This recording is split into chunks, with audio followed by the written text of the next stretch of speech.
अण्णासाहेब पाटील महामंडळाच्या लाभार्थ्यांकडून पैशाची मागणी। योजनेचा लाभ मिळवून देण्याचे सांगून लोकांची फसवणूक करणाऱ्यांवर गुन्हे दाखल करा। नरेंद्र पाटील यांची मागणी। अण्णासाहेब पाटील आर्थिक विकास महामंडळाच्या योजनेअंतर्गत लाभार्थ्यांकडून काही खासगी लोक विविध कामांसाठी पैशांची मागणी करत असल्याचे समोर आले आहे। जिंती तालुका पाटण येथील महामंडळाच्या एका लाभार्थ्याबाबत असा प्रकार घडला।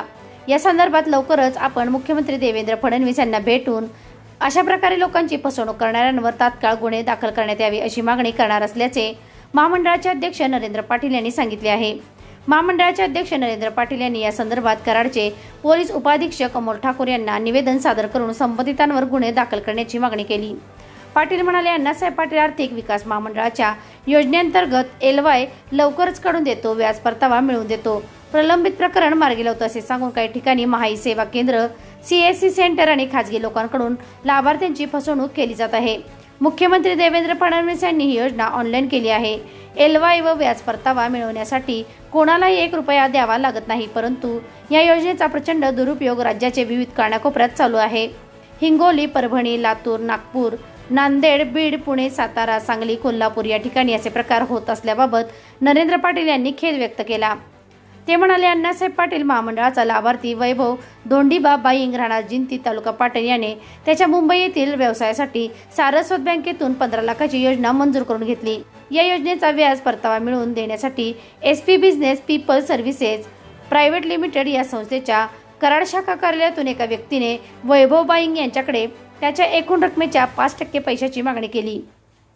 त्यानंतर तडजोडीअंती 45,000 वरून 40,000 रुपये देण्यास सांगितले। पैशाची मागणी झाल्यावर याबाबत वैभव यांनी महामंडळाचे अध्यक्ष नरेंद्र पाटील यांना भेटून ही बाब त्यांच्या कानावर घालणार असल्याचे सांगूनही त्यांच्या समोरच्या व्यक्तीने पैशाची मागणी केली। पैशाची मागणी झाल्यावर याबाबत वैभव यांनी महामंडळाचे अध्यक्ष नरेंद्र पाटील यांना भेटून ही बाब त्यांच्या कानावर घालणार असल्याचे सांगूनही समोरच्या व्यक्तीने त्यांच्याकडे पैशाची मागणी केली। ही बाब संबंधित युवकाच्या वडिलांनी नरेंद्र पाटील यांच्या कानावर घातली। त्यामुळे या प्रकाराचे गांभीर्य ओळखून आपण या संदर्भात कराडचे पोलीस उपनिरीक्षक अमोल ठाकूर यांच्याकडे निवेदन देऊन संबंधितांवर कारवाई करून गुन्हा दाखल करण्याची मागणी केली आहे। लवकरच या संदर्भात आपण मुख्यमंत्री देवेंद्र फडणवीस यांना भेटून फेसबुक, इंस्टाग्राम, व्हॉट्सअप आदी सोशल मीडियावर विविध महामंडळाच्या योजनांबाबत चुकीची माहिती देऊन लोकांची आर्थिक फसवणूक केली जात आहे। त्यामुळे अण्णासाहेब पाटील आर्थिक विकास महामंडळाचा अध्यक्ष म्हणून जनजागृती करून गोरगरीब जनतेचे पैसे खाणाऱ्यांवर कडक कारवाई करावे। तसेच यामध्ये अण्णासाहेब पाटील महामंडळाच्या मुख्य कार्यालयातील अधिकारी किंवा कोणताही जिल्हा समन्वयक दोषी आढळल्यास त्यांच्यावरही गुन्हा दाखल करण्यात यावा अशी मागणी आपण मुख्यमंत्र्यांकडे करणार असल्याचे महामंडळाचे अध्यक्ष नरेंद्र पाटील यांनी सांगितले आहे। SK क्राईम न्यूज साठी संतोष कदम, कराड। नमस्कार माझे सर्व पत्रकार बंधू आणि भगिनींनो, अण्णासाहेब पाटील आर्थिक विकास महामंडळाच्या योजनेअंतर्गत आज एक फार मोठा खुलासा मी करणार आहे। महामंडळाच्या लाभार्थ्यांकडनं LY लवकर काढून देतो, व्याज परतावा मिळवून देतो, जर केस होल्डवरती असेल तर ती त्वरित तुम्हाला तिकडनं मोकळं करतो। याकरिता काही ठिकाणी सेवा केंद्र, CSC सेंटर आणि काही प्रायव्हेट लोक या ठिकाणी टक्केवारीप्रमाणे पैसे मागतात। माझ्या सातारा जिल्हा पाटण तालुका ढेबेवाडी जिंती या गावचे सुपुत्र जे मुंबईमध्ये कांदिवलीमध्ये एक सामान्य काम करतात, त्यांनी स्वतः महामंडळाच्या योजनेअंतर्गत सारस्वत बँकेकडनं 15 लाखाची योजना मंजूर करून घेतली आणि त्यांचे व्याज परतावा मिळवून देण्यासाठी त्यांच्याकडे पहिले 5% मागणी करण्यात आली। कालांतराने 45,000 रुपये होत होते, ते कालांतराने वाटाघाटा करून त्यांनी 40,000 वरती आणले। त्या लाभार्थ्याचे वडील मला प्रत्यक्षात ढेबेवाडीला भेटायला आले। राज्याचे मुख्यमंत्री म्हणून देवेंद्र फडणवीस साहेबांनी ही योजना ऑनलाईन पद्धतीने केलेली आहे। लाभार्थ्याला 1 रुपया द्यायची गरज लागत नाही व्याज परतावा मिळवून देण्यासाठी किंवा LY मिळवून देण्यासाठी, परंतु या योजनेचा प्रचंड मोठा दुरुपयोग महाराष्ट्रातल्या विविध कानाकोपऱ्यामध्ये चालू आहे। खास करून हिंगोली, परभणी, लातूर, नांदेड, बीड, पुणा आणि सातारा, सांगली, कोल्हापूरमध्येही। आणि म्हणून ज्या वेळेला त्याचे वडील मला भेटायला आले मलाही वाईट वाटलं। मी पाटण तालुक्याचा ढेबेवाडी मंजरूळचा आहे आणि माझ्याच एका शेतकऱ्याकडनं 45,000 रुपये मागितले जातात। आणि मग या विषयावरती मी खूप बारकाईने चौकशी केली। त्यांच्या मुलाने मला काही ऑडिओ क्लिप्स पाठवले, ज्या ऑडिओ क्लिप्समध्ये स्पष्टपणे ती महिला या ठिकाणी पैसे का मागितले जातात, मग आम्हाला महामंडळाच्या अधिकाऱ्यांना द्यावे लागतात, काही समन्वयकांना द्यावे लागतात. त्याचबरोबर त्याच्या मुलाने ज्यावेळेला हे सांगितलं की आम्ही नरेंद्र अण्णासाहेब पाटील यांना गावी भेटणार आहोत, तरीही त्या महिलेने पैशाची मागणी केली. याचा अर्थ स्पष्ट होतो की कुठेतरी पाणी मुरतंय. आणि म्हणून मी आज ACP साहेबांना भेटलो, आदरणीय अमोलजी ठाकूर साहेबांना, DYSP साहेबांना, यांना लेखी तक्रार दिलेली आहे, ती ऑडिओ क्लिप्स दिलेली आहे. बरं, स्वप्नील या मुलाने, जो आमचा लाभार्थी आहे, त्यांनी तिच्या अकाउंटमध्ये वैभव जो आमचा लाभार्थी आहे, त्यांनी त्या ठिकाणी 3,000 रुपये ट्रान्झॅक्शन, 2,000 रुपयाचं ट्रान्झॅक्शनही केलेलं आहे. आणि म्हणून मला असं वाटतं की कुठेतरी लोकांपर्यंत जनजागृती झाली पाहिजे. उद्याच्या राज्याच्या मुख्यमंत्र्यांना मी प्रत्यक्षात भेटणार आहे. मोबाईलमधून गैरसमज केला जातो, फेसबुकमधून, इंस्टाग्राममधून, आणि कारवाई काहीच होत नाही. महामंडळाचा अध्यक्ष म्हणून माझं हे कर्तव्य आहे की अशा गोरगरिबांचे पैसे खाणाऱ्या असणाऱ्या लोकांच्या कुठल्याही संस्था असू द्या, कुठलाही जाती धर्मातला माणूस असू द्या, त्याच्यावरती कडक आणि कडक कारवाई झाली पाहिजे.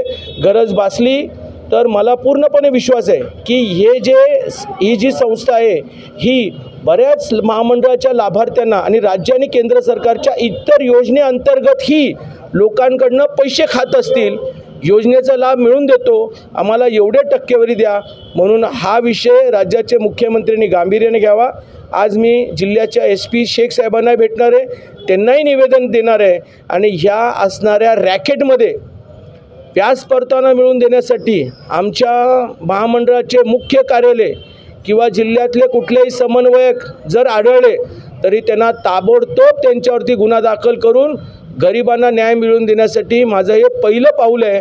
आणि मला विश्वास आहे की सातारा पोलीस याच्यामध्ये आम्हाला न्याय मिळवून देईल. राज्यात कोणकोणत्या ठिकाणी असं प्रकार निदर्शनास आपल्या आले?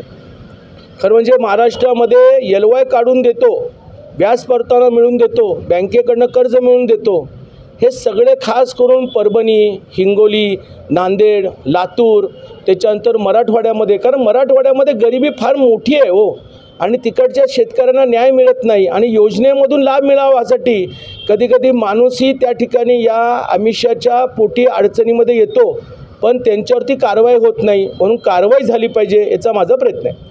गृहमंत्र्यांकडे विशेष काही मागणी करणार? 100% उद्या मी राज्याच्या मुख्यमंत्री साहेबांना भेटणार आहे. ज्या वेळेला साहेब एकनाथ शिंदेंच्या काळामध्ये मुख्यमंत्री असताना उपमुख्यमंत्री होते, त्यावेळेला मी निवेदन दिलं होतं, फेसबुक, इंस्टाग्राम आणि व्हॉट्सअपवरती त्वरित कर्ज मिळवून देतो, अशा प्रकारची खोटी आमिषे दाखवून लोकांना पैसे ट्रान्सफर करून ते फसलेले आहेत. काहीच कारवाई झाली नाही. आज परत एकदा ठोस पुरावे, म्हणजे याच्यामध्ये मला ऑडिओ क्लिप्स माझ्याकडे आहेत, याच्यामध्ये सगळी माहिती व्यवस्थित माझ्याकडे. लाभार्थ्याचा वडील जे स्वतः मला भेटलेले आहेत ते माझ्याबरोबर आहेत. म्हणून मला विश्वास आहे की मुख्यमंत्री ह्या रॅकेटमध्ये काहीतरी मोठा निर्णय चांगला घेतील. यांना बिझनेस सुरू करण्यासाठी अण्णासाहेब विकास महामंडळामधून 15 लाखाचं कर्जाचे मंजुरी करून घेतले होते. ज्यानं कर्जाचं कागद वगैरे मंजूर करून घेण्यासाठी कागद आणि पत्र दिले, त्यांनी शेवटी 5% म्हणजे 5% त्यांना कमिशन पाहिजे होतं, म्हणून त्यांनी असं केलं. त्यांनी 5वरनं 45वर म्हणजे 3% आले. त्यानंतर मग 40वर ते डन झाले. आणि त्याने मग ते डन झाल्यानंतर म्हटले की 15-20 मिनिट तुम्हाला फोन करतो. तेव्हा त्यांनी मला फोन केला माझ्या मुलगाने की बाबा असं असं तिकडं पैसे मागते, तर काय करू? तर म्हटलं फक्त त्यांना हो म्हण, देऊ नको, मी साहेबांशी बोलतो, मग आपण पुढचा निर्णय करू. माझे मित्र हे सर्जेराव, त्यांना मी विचारलं फोन करून की बा तू लाभार्थी आहे, तुला काय कमिशन द्यावं लागलं होतं का? तर तो म्हटला नाही, असं काय कमिशन वगैरे द्यावं लागत नाही. तर म्हणलो की चल आपण साहेबांनी भेटू, कधी होते साहेब? तर इथं फोन कर. तर ते फोन केलं तर म्हटले की आम्ही उद्या येतो गावी, मग गावीच आपण डायरेक्ट भेटूया. मग ते आम्ही भेटायला गेलो, मग त्यांनी सांगितलं आम्ही सविधा चर्चा अशी झाली आहे. मग त्याने म्हटले साहेबांना की आता तुम्ही जे तक्रार केली ते बरं झालं, कमीत कमी पुढाकार घेणार कोणतरी पाहिजे माणूस होता. मी आर्मी रिटायर आहे ॲक्च्युली. किती फसवणूक झाली तुमच्या आत्ता म्हणजे पैसेमध्ये त्यांनी सांगितलं की थोडंसं पैसे आपल्या प्रूफ म्हणून थोडं पैसे त्या ट्रान्सफर करा. ते 5,000 रुपये त्यांना दिले ते 2 ह्याच्यामध्ये वेगळं, ते अमृता मॅडमच्या ह्याच्यावर आणि तो संदेश देशमुख याच्यावर पैसे पडले ते 5,000 रुपये. आणि बाकी त्यांनी मागणी केली होती, त्याचा व्हिडिओ त्यांनी म्हणजे व्हिडिओ पण बनवून ठेवला.